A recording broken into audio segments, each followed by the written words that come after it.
ነገር አንቺ እንደመጫወቻ እየተጫወተብሽ እንጂ ትክክለኛ አፍቅሮሽ አይደለም። ስለዚህ ደግሞ እኔ ደግሞ የወንድምነት ግዴታ ይሰማኛል። በቃ ተሰማኝ፣ ከፋኝ፣ ደበረኝ። ሄርሜላ እንደዚህ መሆንሽን አየሁኝ፣ ደበረኝ በቃ።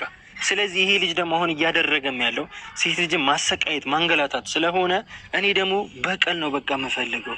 ስለዚህ አሁን አንቺም አግዥኝና መበቀል ካለብን ሁለታችንም አንድ ላይ እንዴት እንደሆነ አንቺ ማንነትሽን በደንብ እናሳየዋለን። ትልቁ በቀል ብዬ ማስበው እኔ እንደውም ከአብርሃም ብርቅ ወይም ደግሞ በቃ እሺ ችግር የለውም የራሴን ህይወት ብቀጥል እንደኔ አይነት የሚረዳው ሰው፣ እንደኔ አይነት አብርሃምን የሚያከብር፣ እንደኔ አይነት አብርሃምን የሚወድ እሱን የሚንከባከብ ሰው አለ ብዬ አላስብም። ሰላም ውድ ቤተሰቦች እንዴት ናችሁ? ደህና ናችሁ? እኔ ያለው እግዚአብሔር ይመስገን ሁሉ ሰላም ነው። ከኔ ጋር ሁሉ ሰላም እግዚአብሔር ይመስገን። የኔ ውድ ቤተሰቦች ሰብስክራይብ፣ ላይክ እያደረጋችሁ አበረታቱኝ እላችኋለሁ። የኔ ቅመሞች በጣም ነው የምወዳችሁ፣ በጣም ነው የማከብራችሁ። ሁላችሁንም በጣም ነው የምወዳችሁ፣ በጣም አመሰግናለሁ እላችኋለሁ። የኔ ውዶች ዛሬ መጥቻለሁ በእነ ሄርሚ ነው። በቀል እያሉ ነው እና በቀል እግዚአብሔር ነው። ሚኪ አንደኛ ነገር ማወቅ ያለብህ፣ አዎ ለእህትህ ልትቆረቆር፣ ልታዘን፣ ልትካፋ ትችላለህ፣ ግን በቀል እግዚአብሔር ነው። አንተ በቀል አይደለም። አንተ ተበቀለህ ደግሞ ምንም ልታደርገው አትችልም። አብርሃም ማለት ነው በቀል የእግዚአብሔር ነው ሲጀመር ማለት ነው። የሴቶች እንባ ራሱ ገና ዋጋ ያስከፍለዋል አብርሃም ማለት ነው። አይደለም አንተ ልትበቀለው፣ ገና እሱ ራሱ ዋጋውን ያገኛል። ሄርሚ የኔ ጫዋ የኔ አስተዋይ ታውቂያለሽ። አዎ በቀል አንድ ሰው ትቶ ወይም መሄድ ወይም በቃ የሆነ ነገር ማድረግ ነው እንጂ በቀል በክፋት ምናምን አይደለም። ታይና ሄጂ ሲጀመር አብርሃም ለህይወትሽ አይጠቅምሽም። ድሮም እኮ በጣም ብዙ ነገር እያደረገ ነበር እሱ በቃ ማለት ሴቶች ላይ መጫወት እንደሚፈልግ ታውቂያለሽ። አሁን አወቅሽ፣ በፊት ላታቂ ትችያለሽ። እሱ እኮ ከመጀመሩ መሰለሽ አብርሃም ለሴት ልጅ ክብር እንዳለው የምታቂ። ሩታ እርጉዞና ጥሎ የሄደ ጊዜ ነው በቃ የአብርሃም ማንነት የጠፋ ማለት ነው።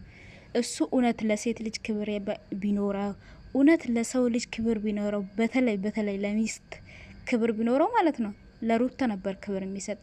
ያኔ እርጉዞና የእሱ ልጅ ሆድ ውስጥ ይዛ እንደዛ ስትንገላት ራሱ ዞር ብሎ መቻያት ታውቂያለሽ። ያን ነገር ሳታውቂ አይደለም አንቺም ያኔ ስትጣልተው ነው የገባሽው መሀላቸው ማለት ነው። መሀላቸው ገብተሻል ባይባልም በተጣሉበት ቢሆንም ያ ነገር እንደተፈጠረ ታውቂያለሽ። ያኔ ራሱ ክብር ያልሰጠ ሰውዬ አሁን ላንቺ ክብር ይሰጥሻል ምናምን፣ እሱን እርሹ ሀቢብቴ እርሹ። የምሬን ነው።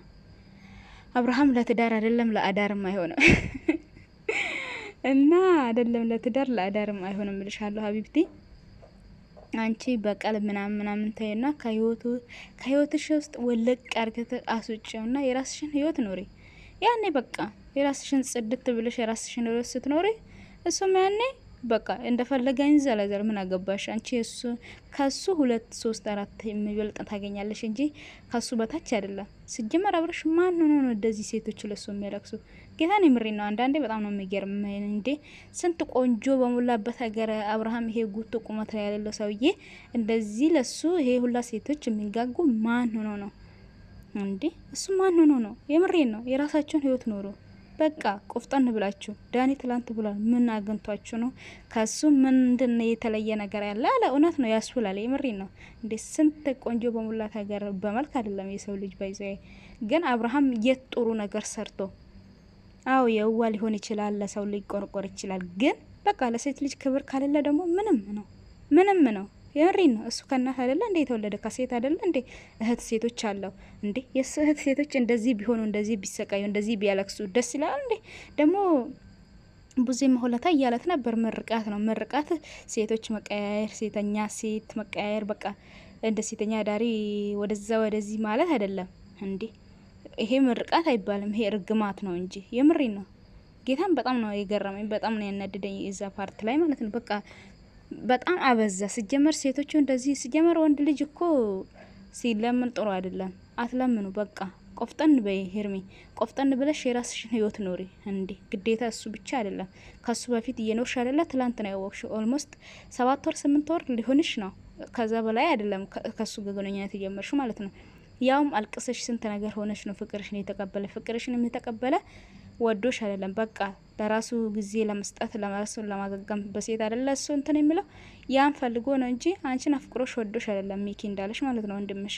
እና በቀል ተይና የራስሽን ህይወት ኑሪ። ታዩ እርሹ በቃ ያኔ ነው የሰው ቫሊዩ የሚገባው ማለት ነው እንጂ ሌላ በቀል ሌላ ተንኮል ምናምን በማሰብ አይደለም። በቀል የእግዚአብሔር ነው። እግዚአብሔር ይበቀልልሽ። የሴቶች እንባ ገና ይበቀለዋል እሱ። ዛሬ ላይ መስለው ይችላል፣ ግን ነገ ሊያገኝ ይችላል። ዛሬ እኮ ምንም ነገር ስናደርግ የዛሬው ነው እንጂ የነገችን አናይም። እና አብርሃም እያደረገ ያለው ያንን ነው። የነገውን እያየ አይደለም። ዛሬ ብቻ በቃ እንደፈለገ መሆን እንደፈለገ እንትን ማለት ይፈልጋል እንጂ የነገውን እያየ አይደለም። ስለዚህ አንቺ ደግሞ በቀል የእግዚአብሔር ነው ብለሽ መተው አለብሽ እንጂ ሌላ በቀል ምናምን ካመጣሽማ ዞሮ ዞሮ ጦስ ወደ አንቺ ነው ክፋት ሁሉ የሚያስቡት ማለት ነው። ያኔ የታመመ ራሱ በአንቺ ምክንያት ሌሎች ስለሚችሉ ማለት ነው።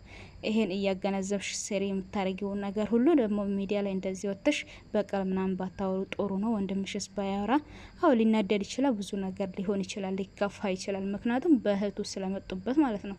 እና ያንን ነገር እያሰብሽ አንቺ ደግሞ በቃ ሌላ ነገር ማድረግ አትሞክሪ ይልሻለሁ የኔ ቆንጆ ተሽ